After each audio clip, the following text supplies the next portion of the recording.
রাসূলুল্লাহ সাল্লাল্লাহু আলাইহি ওয়াসাল্লাম এর প্রিয়তমা স্ত্রীদের মধ্যে একজন ছিলেন হযরত হাফসা রাদিয়াল্লাহু তাআলা আনহা।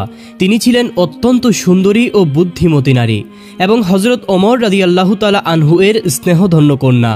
বাবার মতো তিনিও কিছুটা রাগী স্বভাবের ছিলেন। এমনকি রাসূলুল্লাহ সাল্লাল্লাহু আলাইহি ওয়াসাল্লামের অন্যান্য স্ত্রীদের মধ্যে তিনিই ছিলেন সবচেয়ে গরম মেজাজের। সামান্য কারণেই তিনি রেগে উত্তেজিত হয়ে উঠতেন। উহুদ যুদ্ধের পর তার প্রথম স্বামী হযরত খুনাইস হুজাফা রাদিয়াল্লাহু তাআলা আনহু ইন্তেকাল করেন। অল্প বয়সেই স্বামীকে হারিয়ে হাফসা রাদিয়াল্লাহু তাআলা আনহা অত্যন্ত শোকাগ্রস্ত হয়ে পড়লেন এবং নিরুপায় হয়ে বাবার বাড়িতে আশ্রয় নিলেন। সেখানে গিয়েও তিনি তার প্রিয় স্বামীর স্মৃতিতে বিভোর হয়ে থাকতেন। তার হাসি, খুনছুটি ও ভালোবাসার মুহূর্তগুলো মনে পড়লে অন্তর বিদীর্ণ হয়ে যেত। গভীর দুঃখে একাকী বসে তিনি নীরবেই অশ্রু ঝরাতেন। কন্যার এই অবস্থা দেখে হযরত ওমর রাদিয়াল্লাহু তাআলা আনহু তাকে সান্ত্বনা দিয়ে বললেন, হে হাফসা, তুমি তো আমার কলিজার টুকরা। তোমাকে এভাবে দেখে আমি যেন জীবিত থেকেও মৃত বোধ করি। তুমি ধৈর্য ধরো, এটাই আল্লাহর সিদ্ধান্ত এবং সকলকেই এটি মেনে নিতে হয়। আল্লাহ রাব্বুল আলামিন নিশ্চয়ই তোমাকে এমন একজন জীবনসঙ্গী দেবেন যা তোমার মনকে পূর্ণ প্রশান্তিতে ভরে তুলবে। কিন্তু বাবার কথায়ও হাফসা রাদিয়াল্লাহু তাআলা আনহা শান্ত হতে পারলেন না। তিনি ক্রমাগত কেঁদেই চললেন। শেষ পর্যন্ত ওমর রাদিয়াল্লাহু তাআলা আনহু মেয়ের এই শোকাকুল অবস্থা সহ্য করতে না পেরে সেখান থেকে সরে আসতে বাধ্য হলেন। একদিন হযরত ওমর রাদিয়াল্লাহু তাআলা আনহু তার বিধবা মেয়ের জন্য একজন উপযুক্ত পাত্র খুঁজতে বেরিয়ে পড়লেন। প্রথমেই তিনি হযরত উসমান রাদিয়াল্লাহু তাআলা আনহুর কাছে গেলেন। হযরত উসমান রাদিয়াল্লাহু তাআলা আনহু কিছুদিন আগেই তার স্ত্রী রুকাইয়া রাদিয়াল্লাহু তাআলা আনহাকে হারিয়ে একাকী হয়ে পড়েছিলেন। ওমর রাদিয়াল্লাহু তাআলা আনহু তাকে প্রস্তাব দিয়ে বললেন, ভাই উসমান, আপনি চাইলে আমার মেয়ে হাফসাকে বিবাহ করতে পারেন। উসমান রাদিয়াল্লাহু তাআলা আনহু বললেন, আচ্ছা, আপনার এই প্রস্তাবটি আমি ভেবে দেখব। কয়েকদিন পর রাস্তায় তাদের আবারও দেখা হলো। তখন উসমান রাদিয়াল্লাহু তাআলা আনহু ওমর রাদিয়াল্লাহু তাআলা আনহুকে জানিয়ে দিলেন যে তিনি এই বিবাহ করবেন না। এতে হযরত ওমর রাদিয়াল্লাহু তাআলা আনহু খুবই হতাশ হয়ে পড়লেন। অতঃপর তিনি হযরত আবু বকর সিদ্দিক রাদিয়াল্লাহু তাআলা আনহুর কাছে গেলেন এবং তার কাছে গিয়ে বিনম্রভাবে প্রস্তাব করলেন, আপনি চাইলে আমার মেয়ে হাফসার সঙ্গে বিবাহ বন্ধনে আবদ্ধ হতে পারেন। তবে আবু বকর রাদিয়াল্লাহু তাআলা আনহু কোনো উত্তরই দিলেন না। এভাবে পরপর দুজন কাছের বন্ধুর কাছ থেকে প্রত্যাখ্যাত হয়ে ওমর রাদিয়াল্লাহু তাআলা আনহু মন খারাপ করে বাড়ি ফিরে এলেন এবং আল্লাহ তাআলার কাছে দুঃখ প্রকাশ করে বললেন, হে আল্লাহ, কি হচ্ছে আমার সাথে? কেন আমার প্রিয় বন্ধুরা আমার মেয়েকে বিয়ে করতে আগ্রহ দেখাচ্ছে না? তিনি কন্যার দুঃখে ভারাক্রান্ত হয়ে বললেন, হে আমার মেয়ে, কেন কেউ তোমার জন্য আগ্রহ দেখাচ্ছে না? কেন সবাই তোমার থেকে মুখ ফিরিয়ে নিচ্ছে? ওমর রাদিয়াল্লাহু তাআলা আনহু যখন এইসব কথা বলছিলেন, তখনই হঠাৎ করে অদৃশ্য থেকে একটি আওয়াজ এলো। সেই আওয়াজে বলা হলো, হে ওমর ইবনুল খাত্তাব, আপনি থামুন, আপনি কষ্ট পাবেন না। হে আল্লাহর রাসূলের প্রিয় সাহাবী, আপনার প্রস্তাব কেউই প্রত্যাখ্যান করার সাহস রাখে না। আপনি তো সেই ওমর যার ইসলাম গ্রহণের জন্য স্বয়ং আল্লাহর রাসূল সাল্লাল্লাহু আলাইহি ওয়াসাল্লাম আল্লাহর কাছে দোয়া করেছিলেন। সাহাবারা যখন আপনার ইসলাম গ্রহণের খবরে তাকবীর ধ্বনি দিয়েছিলেন, তখন থেকেই আপনি ছিলেন ইসলামের দৃঢ় প্রহরী। অবশ্যই এই পরিস্থিতির পেছনে আল্লাহর কোনো কল্যাণকর ইচ্ছা রয়েছে। তিনি আপনার জন্য এমন কিছু প্রস্তুত করে রেখেছেন যা আপনি কল্পনাও করেননি। আল্লাহ রাব্বুল আলামিন আপনার মেয়ের জন্য একজন অতি উত্তম জীবনসঙ্গী নির্বাচন করেছেন। তিনি এমন একজন ব্যক্তি যিনি সমগ্র মানব জাতির জন্য শ্রেষ্ঠ আদর্শ, যার মতো মহৎ গুণাবলীর অধিকারী আর কেউই নেই। হে ওমর, সেই ব্যক্তি আর কেউ নন, তিনি হলেন স্বয়ং আল্লাহর রাসূল সাল্লাল্লাহু আলাইহি ওয়াসাল্লাম। হযরত ওমর রাদিয়াল্লাহু তাআলা আনহু এই বাণীগুলো শুনে মুহূর্তের জন্য স্তব্ধ হয়ে গেলেন। তার হৃদয় খুশিতে পূর্ণ হয়ে উঠল। তিনি আনন্দে বাকরুদ্ধ হয়ে পড়লেন। তখন অদৃশ্য থেকে আবারও আওয়াজ ভেসে এলো, হে ওমরের কন্যা, সুসংবাদ গ্রহণ করুন। নিশ্চয়ই এই সংবাদ আপনার জন্য মহা সৌভাগ্যের বার্তা নিয়ে এসেছে, কারণ আপনি এমন একজন ব্যক্তির সঙ্গিনী হবেন যার জন্য সমগ্র সৃষ্টি জগৎ আকুল। আপনি এমন এক মহান ব্যক্তির প্রিয়তমা স্ত্রী হতে যাচ্ছেন যিনি সমগ্র উম্মতের আস্থা ও ভালোবাসার কেন্দ্রবিন্দু। আল্লাহ রাব্বুল আলামিন আপনাকে এমন একজনের সাথে যুক্ত করতে যাচ্ছেন যিনি সকলের মাঝে শ্রেষ্ঠতম। তিনি স্বয়ং আল্লাহর প্রিয় নবী রাসূল সাল্লাল্লাহু আলাইহি ওয়াসাল্লাম। পরদিন ওমর রাদিয়াল্লাহু তাআলা আনহু রাসূলুল্লাহ সাল্লাল্লাহু আলাইহি ওয়াসাল্লাম এর কাছে উপস্থিত হয়ে নিজের কষ্টের কথা জানালেন। তিনি বললেন, হে আল্লাহর রাসূল, আমি আমার বিধবা মেয়ে হাফসার জন্য ওসমান ও আবু বক্করের কাছে প্রস্তাব পাঠিয়েছিলাম, কিন্তু তারা দুজনেই তা ফিরিয়ে দিয়েছেন। এতে আমি খুবই ব্যথিত হয়েছি। সব কিছু শোনার পর রাসূলুল্লাহ সাল্লাল্লাহু আলাইহি ওয়াসাল্লাম ওমরকে সান্ত্বনা দিয়ে বললেন, হে ওমর, আমি কি তোমাকে এমন এক সুসংবাদ দিব যা ওসমানের চেয়ে উত্তম হবে, আর ওসমানের জন্য হবে তা তোমার চেয়ে উত্তম? ওমর রাদিয়াল্লাহু তাআলা আনহু তখন বললেন, ইয়া রাসূলুল্লাহ, অবশ্যই বলুন। তখন রাসূল সাল্লাল্লাহু আলাইহি ওয়াসাল্লাম বললেন, আমি তোমার মেয়ে হাফসার জন্য প্রস্তাব দিচ্ছি, আর ওসমানের জন্য আমার মেয়ে উম্মে কুলসুমকে বিয়ের প্রস্তাব দিচ্ছি। অর্থাৎ আমি তোমার মেয়েকে বিবাহ করব, আর ওসমান আমার মেয়ে কুলসুমকে বিবাহ করবে। এই প্রস্তাব শুনে হযরত ওমর রাদিয়াল্লাহু তাআলা আনহু আনন্দ চিত্তে তা গ্রহণ করলেন। এরপর রাসূলুল্লাহ সাল্লাল্লাহু আলাইহি ওয়াসাল্লাম এর সাথে ওমরের কন্যা হাফসার এবং ওসমান রাদিয়াল্লাহু তাআলা আনহুর সাথে রাসূলুল্লাহ সাল্লাল্লাহু আলাইহি ওয়াসাল্লাম এর কন্যা উম্মে কুলসুমের বিবাহ সম্পন্ন হলো। উভয় বিয়েই সুন্দর এবং শান্তিপূর্ণভাবে সম্পন্ন হলো। কিছুদিন পরে একদিন হযরত ওমর রাদিয়াল্লাহু তাআলা আনহুর সাথে আবু বক্কর রাদিয়াল্লাহু তাআলা আনহু এর দেখা হলো। কুশল বিনিময়ের পর আবু বক্কর রাদিয়াল্লাহু তাআলা আনহু বললেন, ভাই ওমর, সেদিন আপনার প্রস্তাবে কোনো সাড়া না দেওয়াই হয়তো আপনি কষ্ট পেয়েছিলেন। ওমর রাদিয়াল্লাহু তাআলা আনহু বললেন, হ্যাঁ, সত্যি বলতে সেদিন আমি আপনার নীরবতায় খুবই ব্যথিত হয়েছিলাম। তখন আবু বক্কর রাদিয়াল্লাহু তাআলা আনহু বললেন, হে ওমর, সেদিন আমার নীরবতার পেছনে কোনো ব্যক্তিগত কারণ ছিল না। আসলে আমি একদিন আল্লাহর রাসূল সাল্লাল্লাহু আলাইহি ওয়াসাল্লামকে হাফসার বিয়ের প্রসঙ্গে আলোচনা করতে শুনেছিলাম। রাসূলুল্লাহ সাল্লাল্লাহু আলাইহি ওয়াসাল্লাম যদি হাফসাকে বিয়ে না করতেন তবে আমি অবশ্যই তাকে বিয়ে করতাম, কিন্তু বিষয়টি তখন আপনার কাছে বলা সমীচীন মনে করিনি। এদিকে হযরত হাফসা রাদিয়াল্লাহু তাআলা আনহা নবী করিম সাল্লাল্লাহু আলাইহি ওয়াসাল্লাম এর ঘরে সুখে শান্তিতে সংসার করতে লাগলেন, কিন্তু তার রাগী স্বভাবের কারণে মাঝে মধ্যেই কিছু অসুবিধা তৈরি হতো। ছোটখাটো বিষয়েও তিনি উত্তেজিত হয়ে উঠতেন। তবে রাসূলুল্লাহ সাল্লাল্লাহু আলাইহি ওয়াসাল্লাম ছিলেন খুবই সহনশীল। তিনি কখনোই হাফসার এই রাগী আচরণে তিক্ত হননি বা কঠিন কোনো মনোভাব পোষণ করেননি, বরং তিনি বুঝতেন যে রাগী স্বভাবের মেয়েদের অন্তরে ভালোবাসার গভীরতা থাকে অসীম। এজন্যই রাসূল সাল্লাল্লাহু আলাইহি ওয়াসাল্লাম প্রতিবারই শান্ত ও কোমল ব্যবহার দিয়ে হাফসার রাগকে প্রশমিত করতেন। একদিন হযরত ওমর রাদিয়াল্লাহু তাআলা আনহু নিজের বাড়িতে কোনো একটি বিষয় নিয়ে গভীর চিন্তায় মগ্ন ছিলেন। সে সময় তার স্ত্রী এসে তাকে বললেন, আপনি এত কি নিয়ে ভাবছেন? ওমর রাদিয়াল্লাহু তাআলা আনহু বললেন, এটা নিয়ে তোমাকে ভাবতে হবে না। তখন তার স্ত্রী বললেন, আমার কথা আপনার পছন্দ হচ্ছে না তাই না? কিন্তু হাফসাকে গিয়ে দেখুন, তিনি রাসূলুল্লাহ সাল্লাল্লাহু আলাইহি ওয়াসাল্লামের সঙ্গে কিভাবে তর্ক করেন। এই কথা শুনে ওমর রাদিয়াল্লাহু তাআলা আনহু তৎক্ষণাৎ হাফসার ঘরে চলে গেলেন এবং তাকে জিজ্ঞেস করলেন, তুমি কি সত্যিই রাসূলুল্লাহ সাল্লাল্লাহু আলাইহি ওয়াসাল্লামের সাথে তর্ক করো? হাফসা রাদিয়াল্লাহু তাআলা আনহু কিছুটা লজ্জা নিয়ে জবাব দিলেন, এমনটা তো মাঝে মধ্যে হয়েই যায়। তখন ওমর রাদিয়াল্লাহু তাআলা আনহু বললেন, হাফসা, তুমি শুনে রেখো, তুমি আর কখনোই রাসূলুল্লাহ সাল্লাল্লাহু আলাইহি ওয়াসাল্লামের সাথে এমন আচরণ করবে না, আর এটা ভুলেও ভাববে না যে তিনি তোমার সৌন্দর্যে মুগ্ধ, বরং সব সময় তার সন্তুষ্টি ও ইচ্ছাকে অগ্রাধিকার দিবে এবং তার আদেশ ও নির্দেশকে সম্মান করবে। আরেকদিন হযরত ওমর রাদিয়াল্লাহু তাআলা আনহু হাফসার ঘরে এলেন এবং দেখতে পেলেন তার কন্যা হাফসা রাসূলুল্লাহ সাল্লাল্লাহু আলাইহি ওয়াসাল্লামের সঙ্গে তর্ক করছেন। এই দৃশ্য দেখে ওমর রাদিয়াল্লাহু তাআলা আনহু রেগে ফুঁসে উঠলেন এবং হাফসাকে প্রহার করতে উদ্যত হলেন। তখন রাসূলুল্লাহ সাল্লাল্লাহু আলাইহি ওয়াসাল্লাম দ্রুত তাদের মাঝে দাঁড়িয়ে ওমর রাদিয়াল্লাহু তাআলা আনহুকে থামালেন। এই পরিস্থিতিতে হযরত ওমর রাদিয়াল্লাহু তাআলা আনহু কিছুটা লজ্জিত হয়ে মেয়েকে সতর্ক করে উচ্চস্বরে বললেন, খবরদার, কখনোই রাসূলুল্লাহ সাল্লাল্লাহু আলাইহি ওয়াসাল্লামের কথার জবাব এভাবে দিবে না। তুমি কি জয়নবের মতো সুন্দরী কিংবা আয়েশার মতো ভাগ্যবতী যে এমনভাবে কথা বলবে? এই কথা বলে ওমর রাদিয়াল্লাহু তাআলা আনহু সেখান থেকে চলে গেলেন। ওমর রাদিয়াল্লাহু তাআলা আনহু চলে যাওয়ার পর রাসূলুল্লাহ সাল্লাল্লাহু আলাইহি ওয়াসাল্লাম হাফসাকে বললেন, দেখলে তো হাফসা, কেমন করে আমি তোমাকে রক্ষা করলাম। একদিন রাসূলুল্লাহ সাল্লাল্লাহু আলাইহি ওয়াসাল্লাম হযরত হাফসা রাদিয়াল্লাহু তাআলা আনহার ঘরে এলেন। তবে হাফসা রাদিয়াল্লাহু তাআলা আনহা তখন ঘরে ছিলেন না, তিনি একটি প্রয়োজনের জন্য বাইরে গিয়েছিলেন। তখন রাসূলুল্লাহ সাল্লাল্লাহু আলাইহি ওয়াসাল্লাম একাকিত্ব কাটাতে উম্মুল মুমিনিন হযরত মারিয়া কিপ্তিয়া রাদিয়াল্লাহু তাআলা আনহাকে ডেকে আনলেন। অতঃপর তারা কিছু সময় একান্তে কথোপকথন ও হাসি ঠাট্টায় কাটালেন।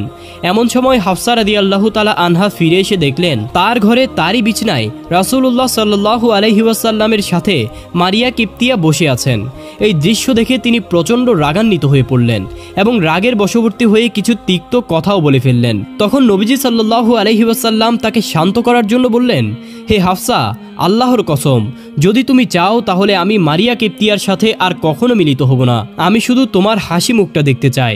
হাফসা রাদিয়াল্লাহু তাআলা আনহা বললেন, হ্যাঁ, তাহলে তাই হোক, আপনি আর কখনো মারিয়াকে কাছে আসতে দিবেন না। তখন নবী করিম সাল্লাল্লাহু আলাইহি ওয়াসাল্লাম বললেন, হে হাফসা, একটি কথা মনে রেখো, এই চুক্তির ব্যাপারটা যেন তুমি আর আমি ব্যতীত আর কেউই না জানে। কিন্তু কথায় আছে, নারীদের জন্য গোপন কথা পেটে রাখা খুবই কঠিন। এজন্যই কিছুদিন পরেই হাফসা রাদিয়াল্লাহু তাআলা আনহা এই কথা মা আয়েশা রাদিয়াল্লাহু তাআলা আনহার নিকট প্রকাশ করে ফেললেন। এদিকে হযরত জিবরাইল আলাইহিস সালাম নবী করিম সাল্লাল্লাহু আলাইহি ওয়াসাল্লাম এর কাছে তাহরিমের আয়াত নিয়ে অবতীর্ণ হলেন এবং বললেন, হে নবী, আল্লাহ রাব্বুল আলামিন আপনার জন্য যা হালাল করেছেন, আপনি স্ত্রীদের খুশির জন্য কেন তা হারাম করছেন?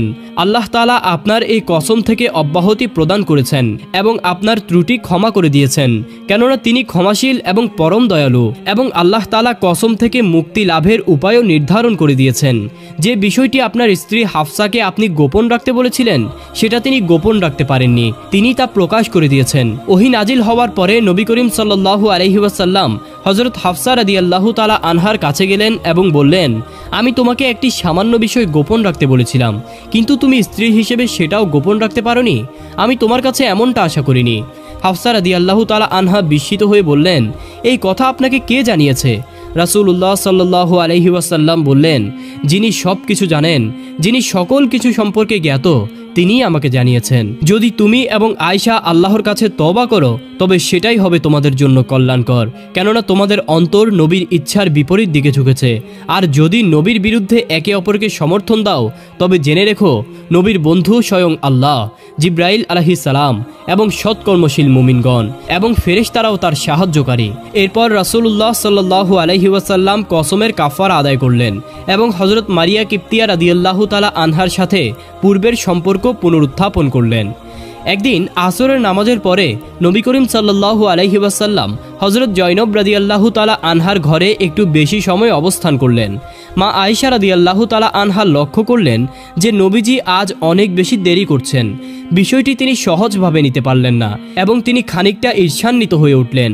অতঃপর তিনি কারণ জানার জন্য একজন গুপ্তচরকে পাঠালেন। কিছুক্ষণ পর সেই গুপ্তচর এসে তাকে জানালো, কোনো এক মহিলা হাদিয়া হিসেবে কিছু মধু জয়নবের কাছে পাঠিয়েছিলেন, আর জয়নব এই মধু নবীজিকে পান করতে দিয়েছেন, তাই তিনি সেখানে কিছুটা সময় কাটিয়েছিলেন।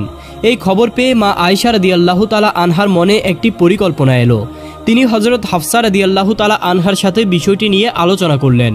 মা আয়েশা বললেন, হে হাফসা, বেশ কয়েকদিন ধরে লক্ষ্য করছি যে আল্লাহর রাসূল প্রতিদিন আসরের পর আমাদের সবার সঙ্গে সাক্ষাৎ করেন, কিন্তু জয়নবকে দেখা যাচ্ছে যে সে প্রতিদিনই নবীজিকে মধু খাওয়াচ্ছে। তখন হাফসা রাদিয়াল্লাহু তাআলা আনহা বললেন, ও আচ্ছা, তাহলে তুমি কি বলতে চাচ্ছ? তখন মা আয়েশা তাকে বললেন, চলো আমরা এমন একটি কৌশল অবলম্বন করি যাতে নবীজি আর জয়নবের বাসায় গিয়ে মধু পান না করেন। তখন হাফসা রাদিয়াল্লাহু তাআলা আনহা বললেন, কিন্তু কিভাবে? আল্লাহর রাসূল তো মধু খুব বেশি পছন্দ করেন, তুমি এমন কি করবে যাতে তিনি আর মধু খেতে চাইবেন না? তখন আয়েশা রাদিয়াল্লাহু তাআলা আনহা তাকে একটি কৌশল শিখিয়ে দিলেন। তিনি বললেন, যখন নবী করিম সাল্লাল্লাহু আলাইহি ওয়াসাল্লাম তোমার কাছে আসবেন, তুমি বলবে আপনার মুখ থেকে তো মাগাফিরের গন্ধ আসছে। এই একটি কথাই যথেষ্ট হবে, তোমাকে আর কিছুই করতে হবে না। পরদিন নবী করিম সাল্লাল্লাহু আলাইহি ওয়াসাল্লাম জয়নব রাদিয়াল্লাহু তাআলা আনহার ঘরে মধুপান করে সাফিয়া রাদিয়াল্লাহু তাআলা আনহার ঘরে উপস্থিত হলেন। আসলে মা আয়েশা রাদিয়াল্লাহু তাআলা আনহা সাফিয়াকেও ওই একই কথা বলে রেখেছিলেন, যার ফলে সাফিয়াও নবীজির অপেক্ষায় ছিলেন। নবীজিকে দেখে সাফিয়া বললেন, ইয়া রাসূলুল্লাহ, আপনি কি মাগাফির খেয়েছেন? আমি কেমন যেন মাগাফিরের গন্ধ পাচ্ছি। রাসূলুল্লাহ সাল্লাল্লাহু আলাইহি ওয়াসাল্লাম বললেন, না, আমি তো মাগাফির খাইনি, তবে জয়নবের কাছ থেকে একটু মধু পান করেছিলাম, কিন্তু তার গন্ধ তো এমন হবার কথা নয়। আচ্ছা ঠিক আছে, আমি বিষয়টি দেখছি। এরপর নবী করিম সাল্লাল্লাহু আলাইহি ওয়াসাল্লাম হাফসা রাদিয়াল্লাহু তাআলা আনহার কাছে গেলেন। তিনিও নাক ছিটকে বললেন, ইয়া রাসূলুল্লাহ, আপনি কোথায় থেকে কি খেয়ে এসেছেন? আপনার মুখে মাগাফিরের গন্ধ কেন? আসলে মাগাফির এক ধরনের নেশা জাতীয় ফল ছিল, তাই নবীজির মনে হলো হয়তো তিনি মাগাফির ফুলের মধু পান করেছেন। তখন তিনি বললেন, আমার জন্য এখন থেকে মধু পান নিষিদ্ধ, আমি আর কখনো মধু পান করব না। এরপর নবী করিম সাল্লাল্লাহু আলাইহি ওয়াসাল্লাম হাফসাকে বললেন, আমার জন্য মধুপান নিষিদ্ধ করার বিষয়টি তুমি কারো কাছে প্রকাশ করবে না, কারণ জয়নব এই কথা জানলে প্রচণ্ড কষ্ট পাবেন। তবে হাফসা রাদিয়াল্লাহু তাআলা আনহা এই নির্দেশ মানতে পারেননি এবং তিনি আয়েশা রাদিয়াল্লাহু তাআলা আনহার কাছে তা প্রকাশ করে দিলেন। তখন আল্লাহ তাআলা জিব্রাইল আলাইহিস সালামের মাধ্যমে তাহরিমের আয়াত নাজিল করে নবীজিকে পুরো ঘটনাটি জানিয়ে দিলেন। এই ঘটনায় হাফসার আচরণে নবী করিম সাল্লাল্লাহু আলাইহি ওয়াসাল্লাম গভীরভাবে আঘাত পেলেন এবং এর জেরে তিনি হাফসাকে এক তালাক দিয়ে দিলেন। তালাকের সংবাদে হাফসা রাদিয়াল্লাহু তাআলা আনহা দুঃখে ভারাক্রান্ত হয়ে মাটিতে বসে পড়লেন। তিনি কি করবেন তা তিনি বুঝতে পারছিলেন না। অন্যদিকে যখন হযরত ওমর রাদিয়াল্লাহু তাআলা আনহু তার মেয়ের তালাকের খবর পেলেন, তখনই তিনি শোকাহত হয়ে বললেন, হায়, ওমরের বংশে এমনটি ঘটল। আল্লাহ কি ওমর ও তার মেয়ের পরিণতির কথা ভাবলেন না? এরপর ওমর রাদিয়াল্লাহু তাআলা আনহা তৎক্ষণাৎ মেয়ের বাড়িতে চলে আসলেন। হাফসার মলিন চেহারা দেখে তিনি কিছুক্ষণ তার পাশে নীরবে বসে থাকলেন। কন্যাকে তিনি কিভাবে সান্ত্বনা দিবেন তা তিনি বুঝে উঠতে পারছিলেন না। অবশেষে তিনি মেয়েকে আশ্বাস দিয়ে বললেন, শোনো হাফসা, যদি আল্লাহ পাক রব্বুল আলামিন আমাদের বংশের জন্য কল্যাণ নির্ধারণ করে থাকেন, তবে আল্লাহর রাসূল সাল্লাল্লাহু আলাইহি ওয়াসাল্লাম তোমাকে চূড়ান্তভাবে তালাক দিবেন না। ওমর রাদিয়াল্লাহু তাআলা আনহার এই কথায় হাফসার মন কিছুটা শান্ত হলো আর তিনি আবার আশার আলো খুঁজে পেলেন। এদিকে আল্লাহর ফেরেশতা জিব্রাইল আলাইহিস সালাম নবী করিম সাল্লাল্লাহু আলাইহি ওয়াসাল্লামের কাছে এসে বললেন, হে আল্লাহর রাসূল, আপনি হাফসাকে তালাক দিবেন না। যদিও তিনি একটু রাগী স্বভাবের, তবে তিনি অত্যন্ত নেককার একজন নারী। তিনি অধিক রোজা পালন করেন এবং রাত জেগে আল্লাহর ইবাদত করেন। এমনকি জান্নাতেও তিনি আপনার সঙ্গিনী হবেন। এই সুপারিশে সাড়া দিয়ে নবী করিম সাল্লাল্লাহু আলাইহি ওয়াসাল্লাম আবারও হাফসাকে স্ত্রী হিসেবে গ্রহণ করলেন।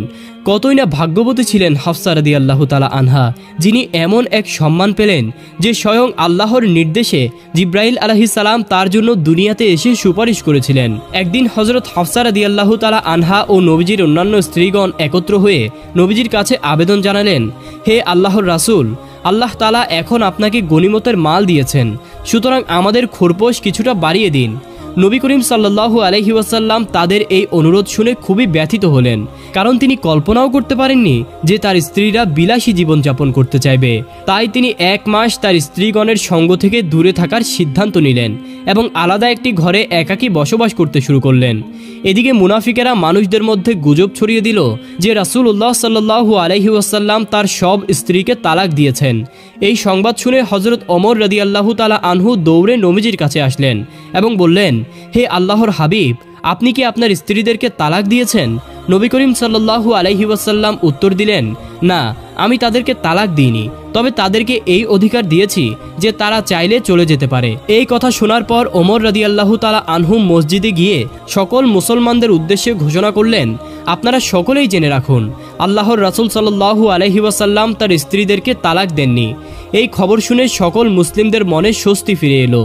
এদিকে খোরপোশের দাবির ব্যাপারে নবীজির সাথে হাফসার কিছুটা মনোমালিন্য তৈরি হলো। নবী করিম সাল্লাল্লাহু আলাইহি ওয়াসাল্লাম হাফসা রাদিয়াল্লাহু তাআলা আনহাকে বললেন, আচ্ছা, তাহলে আমার এবং তোমার মাঝে সমাধানের জন্য অপর একজনকে ডাকো। হাফসা বললেন, হ্যাঁ ঠিক আছে, কাউকে ডাকুন। তখন নবীজি বললেন, তাহলে তোমার বাবাকেই আসতে বলো। অতঃপর হাফসা রাদিয়াল্লাহু তাআলা আনহা বাবার নিকট সংবাদ পাঠালেন। এই সংবাদ পেয়ে ওমর রাদিয়াল্লাহু তাআলা আনহু দ্রুত সেখানে পৌঁছালেন। নবী করিম সাল্লাল্লাহু আলাইহি ওয়াসাল্লাম বললেন, হাফসা, তোমার যা বলার আছে তোমার বাবাকে বলো। হাফসা রাগান্বিত হয়ে জবাব দিলেন, হে আল্লাহর রাসূল, আপনিই বলুন, আপনি তো সব সময় সত্য বলেন। এই কথা শুনে ওমর রাদিয়াল্লাহু তাআলা আনহু তীব্র ক্রোধে মেয়েকে একটি চোর বসিয়ে দিলেন। নবী করিম সাল্লাল্লাহু আলাইহি ওয়াসাল্লাম তাকে শান্ত করে বললেন, ওমর, যথেষ্ট হয়েছে, এবার থামো। তবে ওমরের রাগ এত সহজে কম ছিল না। তিনি মেয়েকে বললেন, ওরে আল্লাহর শত্রু, নবীজি সর্বদাই সত্য বলেন।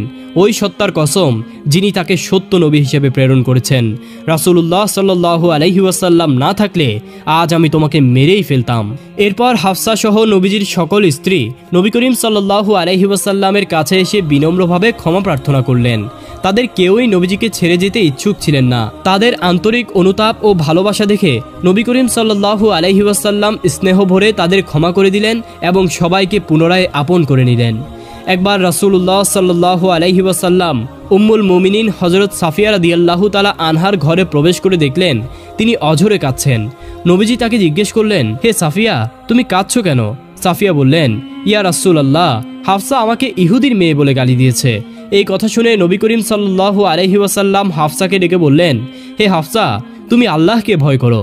তারপর সাফিয়ার দিকে ফিরে নবীজি তাকে আশ্বস্ত করে বললেন, তুমি তো নবী হারুনের বংশধর, তিনিই তোমার পূর্বপিতা। নবী মুসা আলাইহিসসালাম তোমার পিতৃব্য, আর তুমি একজন নবীর স্ত্রী। এবার বলো তো, হাফসা তোমার চেয়ে কিভাবে শ্রেষ্ঠ? এই কথায় সাফিয়া রাদিয়াল্লাহু তাআলা আনহা খুশি হয়ে গেলেন। যাই হোক, উম্মতের এই জননী হযরত হাফসা রাদিয়াল্লাহু তাআলা আনহা মুসলিমদের অনেক সংকটময় সময়ে গুরুত্বপূর্ণ পরামর্শ দিয়ে সহায়তা করেছিলেন। অবশেষে ৪৫ হিজরির শাবান মাসে ৬৩ বছর বয়সে তিনি দুনিয়ার মায়া ত্যাগ করে চিরতরে আল্লাহর সান্নিধ্যে চলে গেলেন।